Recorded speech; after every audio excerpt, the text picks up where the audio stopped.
ಸಾಯಂಕಾಲ ದೇವರಿಗೆ ನಮಸ್ಕರಿಸುತ್ತಾ ಹೇಳುವ ಶ್ಲೋಕ. ಶುಭಂ ಕರೋತಿ ಕಲ್ಯಾಣಂ ಆರೋಗ್ಯಂ ಧನ ಸಂಪದಃ.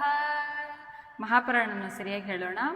ಶುಭಂ ಕರೋತಿ ಕಲ್ಯಾಣಂ ಆರೋಗ್ಯಂ ಧನ ಸಂಪದಃ ದುಷ್ಟಬುದ್ಧಿ ವಿನಾಶಾಯ. ಬುದ್ಧಿ ಮಹಾಪ್ರಾಣ. ದುಷ್ಟಬುದ್ಧಿ ವಿನಾಶಾಯ ಸಂಧ್ಯಾ ಜ್ಯೋತಿರ್ನಮೋಸ್ತುತೆ.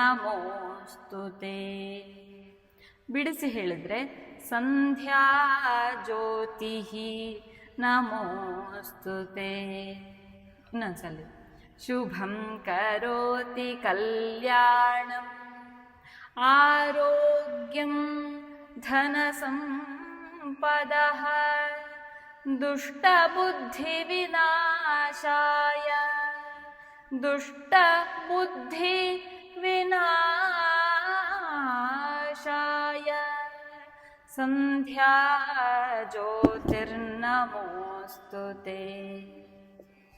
ಈ ಶ್ಲೋಕದ ಅರ್ಥ: ಯಾವ ಸಂಧ್ಯಾ ಜ್ಯೋತಿಯು ನನಗೆ ಒಳ್ಳೆಯದನ್ನು ಮಾಡುತ್ತದೋ, ಆರೋಗ್ಯ ಮತ್ತು ಸಂಪತ್ ಸಮೃದ್ಧಿಗಳನ್ನು ನೀಡುತ್ತದೋ, ದುಷ್ಟ ಬುದ್ಧಿಯ ನಾಶಕ್ಕಾಗಿ ಅಂತಹ ಸಂಧ್ಯಾ ಜ್ಯೋತಿಗೆ ನಮಸ್ಕಾರವಿರಲಿ, ನಮಸ್ಕರಿಸುತ್ತೇನೆ.